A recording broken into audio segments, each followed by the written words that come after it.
இப்பதான் தூங்குன மாதிரி இருந்துச்சு, அதுக்குள்ள பார்த்தா காலைல 8 மணி ஆயிடுச்சு. ஐயோ, இப்ப வேற நான் ஸ்கூலுக்கு போறோம், இன்னும் ஹோம்வொர்க் வேற எதுவும் செய்யல. ஏய் கடிகாரமே, நீ ஏன் இவ்ளோ ஃபாஸ்டா ஓடுற? ஹோம்வொர்க்லாம் என்ன நீயா செஞ்சு தருவ? இவ்ளோ ஸ்பீடா ஓடுனா நான் எப்படி எல்லாம் பண்றது?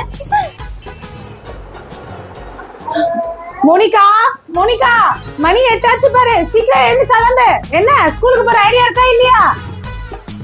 ஐயோ, அம்மா வராங்க போல இருக்கே. மோனிகா, மணி 8 ஆச்சு, இன்னும் தூங்கிட்டு இருக்க? எழுந்துரு, எழுந்துரு சொல்றல. மோனிகா, எழுந்துரு, நீ அங்க டைம் பாரு, மணி 8 ஆகுது. இப்ப கிளம்புறது சீக்கிரம், லேட்டா போகுது. மோனிகா, எழுந்துரு.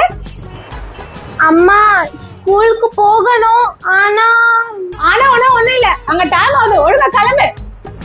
அம்மா, எனக்கு ரொம்ப வயிறு வலிக்குதுமா. எது வயிறு வலிக்குதா? எங்க காட்டு பாக்கலாம். எங்க இங்க வலிக்குதா? இங்க வலிக்குதா? அம்மா, அத வலிக்குதுன்றல. அடடமா, வலிக்குது ரொம்ப. கையெடுமா. மோனிகா, நீ ஒழுங்கா சாப்பிடுறது இல்ல, அதனாலதான் வயிற்று வலிக்குது போல இருக்கு. நீ நல்லா சாப்பிட்டீனா வயிற்று வலி எல்லாம் சரியாயிடும் மோனிகா. ஆமாமா. அம்மா, எனக்கு கொஞ்சம் மாத்திரை வாங்கிட்டு வரீங்களா? ஆமா மோனிகா, நான் போய் உனக்கு மாத்திரை வாங்கிடுறேன். நீங்க பத்திரமா பத்துரு, சரியா? சரிம்மா, கொஞ்சம் சீக்கிரமா வாங்கிட்டு வந்துருங்க. சரி வரேன்.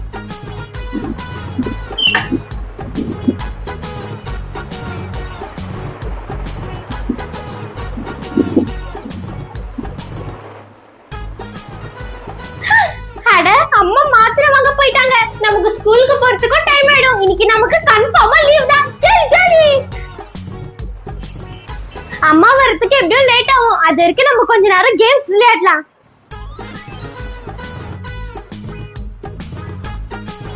அண்ணா சரலாமா, இவ்வளவு காலையில எங்க போறீங்க? மோனிகாக்கு உடம்பு சரியில்லைங்க, அதுக்காக தான் மாத்திரை வாங்க போறேன். ஆண்டி, மோனிகா ஸ்கூல்ல ஹோம்வொர்க் செய்துட்டா, பிஸ்கட் அடி வாங்குறா. அதனால சாவு சொல்லி லீவ் போடுறா. அவ போய் சொல்றா ஆண்டி. அப்படிலாம் இல்லப்பா, அவ படிப்புல கெட்டிக்காரி, அவ எல்லா ஹோம்வொர்க்கும் செஞ்சிருவா. உண்மையிலே அவளுக்கு வயிற்று வலி தான் இருக்கும். அப்படியே ஆண்டி. சரி ஆண்டி, நான் ஸ்கூலுக்கு கிளம்புறேன், எனக்கு டைம் ஆச்சு. சரிம்மா, நானும் கிளினிக் போனோம், நானும் கிளம்புறேன்.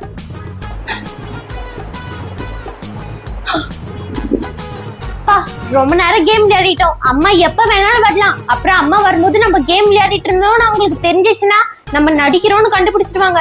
இப்ப கொஞ்ச நேரம் படுத்துக்கலாம்.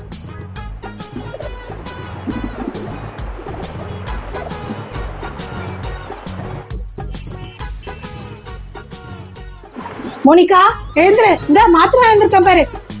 எழுந்துரு. சரிங்கம்மா. இந்த புடி, நான் போய் தண்ணி எடுத்துட்டு வரேன். அட கடவுளே, இவ்ளோ மாத்திரையா? என்ன மோனிகா, தண்ணி? சரிம்மா. ஐயோ கடவுளே, இவ்ளோ மாத்திரையா? அட கடவுளே, இந்த பொண்ணு மாத்திரை சாப்பிடாம இப்படி ஏமாத்துறாளே. இந்தாங்கம்மா, எனக்கு ரொம்ப வயிறு வலிக்குது, நான் கொஞ்ச நேரம் படுத்துக்கிறேன்.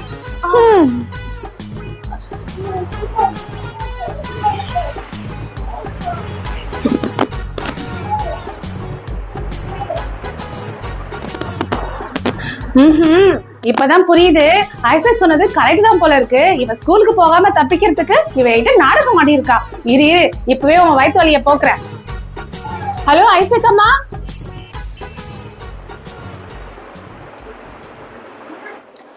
வாங்க டாக்டர், வாங்க. எங்க என்னோட பேஷண்ட்? எங்க?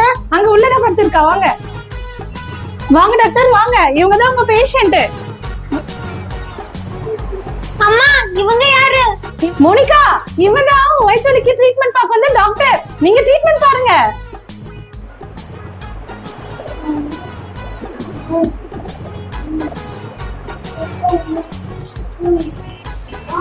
அடடா, உங்க பொண்ணுக்கு வந்திருக்குது சாதாரண வயிற்று வலி இல்ல, அதுக்கு இவ்வளவு பெரிய இன்ஜெக்ஷன் போட்டாதான் அந்த வயிற்று வலி சரியாகும். அப்படியே சும்மா இருக்கீங்க, பெரிய இன்ஜெக்ஷன் எடுத்து போடுங்க.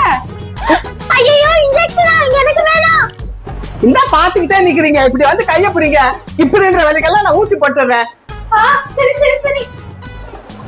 அம்மா வேணாம், விட்டுருமா, எனக்கு வயிற்று வலி இல்லம்மா. மோனிகா, உனக்கு வயிற்று வலின்னு சொன்னல, ஊசி போட்டதான் உனக்கு சரியா, ஒழுங்கா போட்டுக்கோ. ஐயோ அம்மா, எனக்கு வயிற்று வலி சரியா போச்சுமா. நீ வயிற்று வலியில எவ்வளவு கஷ்டப்பட்ட அதெல்லாம் தெரியாது, நீ போட்டுக்கோ. டாக்டர் என்ன பண்ணிட்டு இருக்கீங்க? சீக்கிரம் ஊசி போடுங்க. இதோ இப்ப போட்டுறேன், இருங்க. அம்மா என்ன மன்னிச்சுக்கோமா, இன்னைக்கு நான் ஸ்கூலுக்கு போக கூடாது, நம்ம விட்டு போய் சொன்னேன். என்னையே ஏமாத்த பாக்குறியா ஸ்கூலுக்கு போக கூடாதுன்ட்டு? சரி சரி, இப்ப ஒரு வாட்டி மன்னிச்சு விட்டுறேன். டாக்டர் இப்ப வேணாம், விட்டுருங்க. இந்த வாட்டி இந்த மாதிரி பொய் சொன்னானா நீங்க இதோட பெரிய ஊசியா போடுங்க. நல்லதா போச்சு, நானும் ஊசிய வீட்டுல மறந்து வச்சுட்டு வந்துட்டேன். நல்ல வேலை தப்பிச்சோம். அம்மாவை ஏமாத்தவே கூடாது.